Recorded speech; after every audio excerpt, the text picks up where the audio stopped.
जिंदाबाद बीजेपी सरकार हाय बीजेपी सरकार गो बैक हिमंत बिश्व शर्मा मुर्दाबाद हमने भी उसे बंद करा हमने भी उसे बीजेपी सरकार हाय हिमंत बिश्व शर्मा मुर्दाबाद बीजेपी सरकार हमेशा हमारा करा হত্যাকারী ফাঁসি দিব লাগিব অমানিবেশন বন্ধ করো অমানিবেশন বন্ধ করো বিজেপি কবে তোমার লাইনে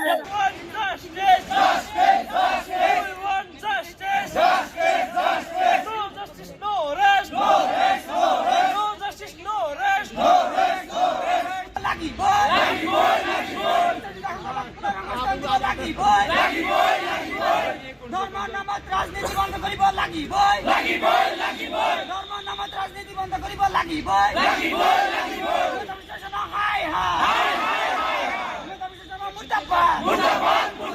বিজেপি গো ব্যাক জিন্দাবাদ BJP go back BJP go back নির্বাচন বন্ধ করিব লাগিব আমাক লাগিব No justice, no arrest. অসমত মুছলমানৰ ওপৰত যে অমানৱীয় উচ্ছেদ চলি আছে তাক আমি ধিক্কাৰ জনাইছো।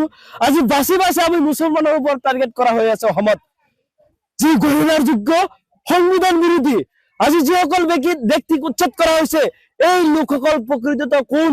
এই লোক প্ৰকৃততে ভাৰতীয় নাগৰিক হয়, এই লোক কোনো সন্দেহযুক্ত নাগৰিক নহয়। আজি আমাৰ মছজিদ মাদ্ৰাছা কবৰস্থানৰ ওপৰত বুলডোজাৰ চলোৱা হৈছে। গতিকে এই লোক তেওঁলোকে আমাৰ ধৰ্মৰ ওপৰত আঘাত কৰিছে, উচ্ছেদ কৰক, আমাৰ কোনো ক'বলগীয়া নাই।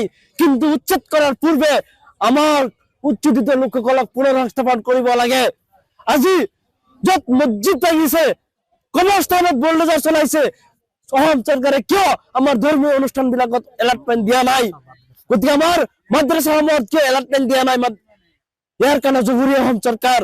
আজি বাংলাদেশী নামত বিদেশীকেইটা নামত মুছলমানৰ ওপৰত অত্যাচাৰ কৰা হৈ আছে। আজি যিসকল ব্যক্তিক উচ্ছেদ কৰা হৈছে বাংলাদেশী নামত, ফৰেনাৰ নামত, এই মানুহখিনিক অমানৱীয় উচ্ছেদ কৰি আছে। বিদেশী কৈ পেলাই এই মানুহখিনিক পুছবেক কৰা হৈ আছে। এই মানুহখিনি প্ৰকৃততে ভাৰতীয় নাগৰিক। কাৰণ ব্ৰহ্মপুত্ৰ গৰাখহনীয়াৰ তাণ্ডৱৰ ফলত মাটি হেৰুৱাই এখন জিলাৰ পৰা আন এখন জিলাত যেতিয়া কাম কৰিব যায়, এই মানুহখিনিক সন্দেহযুক্ত নাগৰিক কৈ তেওঁলোকক নোটিচ কৰা হয়। আজি তেওঁলোকক পুছবেক কৰা হৈ আছে অসমত। আজি আপোনালোকে জানিব, খায়ৰুল ইছলাম নামৰ এগৰাকী শিক্ষকক পুছবেক কৰি দিছিলে বাংলাদেশত। পিছত আমাৰ আন্দোলনৰ প্ৰতি সেও প্ৰতিপন্ন হৈ আকৌ ঘূৰাই পঠাইছে। গতিকে এনেকৈ হাজাৰজন খায়ৰুল ইছলাম আমাৰ মাজত উপস্থিত আছে, তেওঁলোকক ডিটেক্ট কৰা হৈছে। একে পৰিয়ালৰ যদি গোটেই মানুহ ভাৰতীয় হয়, এজন ব্যক্তি কেনেকৈ সন্দেহযুক্ত নাগৰিক হ'ব পাৰে? গতিকে ই গৰিহণাৰ যোগ্য। আমি বিচাৰিছো আমাৰ যি ডিভোটাৰ সমস্যা, গাঁৱে গাঁৱে লোক আদালত পাতি ডিভোটাৰ সমস্যাটো সমাধান কৰিব লাগে আমি বিচাৰিছো। কাৰণ ফৰেনাৰ ট্ৰিবিউনেলত এক্স পাৰ্টি কৰি দিয়ে আমাৰ মানুহৰ টকা পইচাৰ অভাৱ, তেওঁলোকে কোৰ্টত পিয়াৰ দিব নোৱাৰে। বহুত মানুহ অশিক্ষিত মানুহ নোটিচটো বুজি নাপায়। আমি সহায় কৰিম যদি আমাৰ অঞ্চলত যদি কোনোবা বাংলাদেশী আছে, আপোনালোকে দেখুৱাই দিয়ক। হিমন্ত বিশ্ব শৰ্মা ডাঙৰীয়া, আপুনি সাম্প্ৰদায়িক ৰাজনীতি নকৰিব। আমাৰ শংকৰজনৰ দেহ হয় অসমত কোনো সাম্প্ৰদায়িক ৰাজনীতি নচলিব। আমাৰ মাজত ভাতৃঘাতী সংঘাত লগাবলৈ আপুনি বৰমূৰীয়া সন্তুষ্ট কৰাৰ কাৰণে, RSS বিজেপি সন্তুষ্ট কৰাৰ কাৰণে আপুনি যে সাম্প্ৰদায়িক মন্তব্য কৰি আছে, সেয়া কোনো পধ্যে গ্ৰহণযোগ্য নহয়। আমি বিচাৰিছো আপুনি উচ্ছেদ কৰি আদানী আম্বানীক আপোনালোকে মাটি দিব। গোটেই ভাৰতবৰ্ষক আপোনালোকে বিজেপি চৰকাৰে বিক্ৰী কৰাৰ যি পন্থা লৈছে, অসমক বিক্ৰী কৰাৰ যি পন্থা লৈছে, সেয়া কোনো পধ্যে আমি মানি নলওঁ। আজি উচ্ছেদ কৰি আপোনালোকে কি কৰিছে? হিমন্ত বিশ্ব শৰ্মা ডাঙৰীয়াৰ তেখেতে মাটিসমূহ নিজৰ নামত আবণ্টন কৰাৰো ইনডাইৰেক্টলি প্ৰপ আছে আমাৰ হাতত।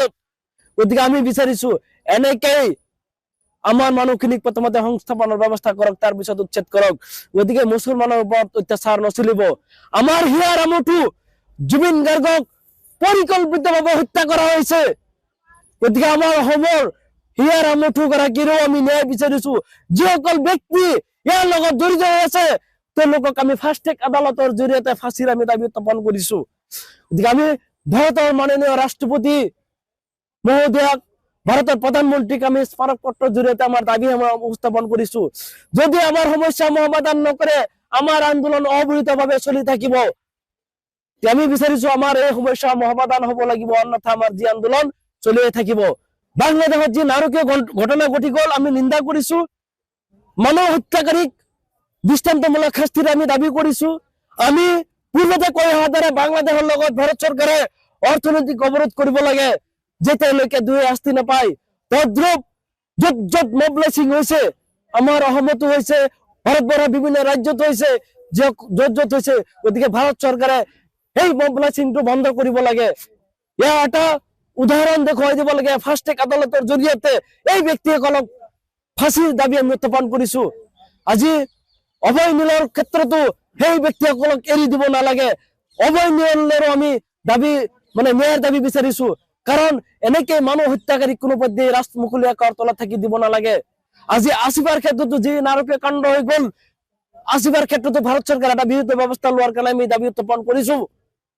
গতিকে বাংলাদেশৰ যি ঘটনা হল সেয়া যাতে দ্বিতীয়বাৰ নহয়। আজি ভাৰত চৰকাৰে এটা দৃষ্টান্তমূলক ব্যৱস্থা লৈ দেখাই দিব লাগে। বাংলাদেশৰ লগত আলোচনা কৰি যিসকল ব্যক্তি আছে তেওঁলোককো ফাঁচীৰ দাবী আমি উত্থাপন কৰিছো। যাতে আজি অসমত ধৰ্মীয় অনুষ্ঠানসমূহৰ ওপৰত আঘাত কৰা হৈ আছে। আজি কি হৈছে, RSS বজৰং দলৰ এই ব্যক্তিসকলক কোনে ইমান সাহস দিলে? আজি সকলো ব্যক্তিৰে ধৰ্মৰ অধিকাৰ আছে, ভাৰতত থকা খোৱাৰ অধিকাৰ আছে, ভাৰতীয় সংবিধানে আমাক অধিকাৰ দিছে। আজি 25 মাৰ্চত খ্ৰীষ্টমাছৰ দিনা এচাম উদণ্ড যুৱকে আক্ৰমণ কৰিছে, গীৰ্জাঘৰত তেওঁলোকে আক্ৰমণ কৰিছে। অসমত বজৰং দলৰ কিছুমান কেডাৰে আমাৰ খ্ৰীষ্টান ভাইসকলক আক্ৰমণ কৰা পৰিলক্ষিত হৈছে বৰদিনৰ দিনাখন। গতিকে এক গৰিহণাৰ যোগ্য, যিহেতু ভাৰতবৰ্ষ ধৰ্মনিৰপেক্ষ ৰাষ্ট্ৰ, গতিকে সংবিধানৰ ওপৰত কোনো বস্তু নহয়। গতিকে সংবিধানৰ আওতাত থাকি গোটেই কামখিনি কৰিব লাগে। গতিকে আমি বিচাৰিছো ধৰ্মৰ নামত ৰাজনীতি নকৰিব। হিমন্ত বিশ্ব শৰ্মা ডাঙৰীয়া, আপোনাৰ নেতৃত্বত আপুনি যি সাম্প্ৰদায়িক ৰাজনীতি অসমত আৰম্ভ কৰিছে, শংকৰ ৰাজনৰ দেহত কোনো ধৰণৰ সাম্প্ৰদায়িক ৰাজনীতি নচলিব। গতিকে আমাৰ মোচাৰ যি দাবী আছে এই দাবীসমূহ পূৰণ কৰক, অন্যথা আমাৰ যি জঙ্গী আন্দোলন চলি থাকিব। 1971 চনৰ 25 মাৰ্চৰ পিছত যদি কোনো বিদেশী আহিছে তেওঁলোক খেদি পঠাওক, আমাৰ কবলগীয়া নাই, আমিও সহযোগ কৰিম। কিন্তু বাংলাদেশী বিদেশী কেইটাৰ নামত আমাৰ মানুহক অত্যাচাৰ কৰিব, মিয়া মুছলমান কৈ পেলাই মুছলমানৰ ওপৰত অত্যাচাৰ কৰিব, সেয়া আমি কোনো পৰ্যায়ে গ্ৰহণ নকৰো। গতিকে আমি ভাৰতৰ প্ৰধানমন্ত্ৰী ৰাষ্ট্ৰপতি মহোদয়ক আমি আহ্বান জনাইছো, অতি শীঘ্ৰে ইয়াৰ এটা ব্যৱস্থা লব লাগে বুলি আমি যন্তৰ মন্তৰৰ পৰা আমি অনুৰোধ কৰিছো। অন্যথা যি আমাৰ দাবী গোটেই ভাৰতবৰ্ষলৈকে চলিব।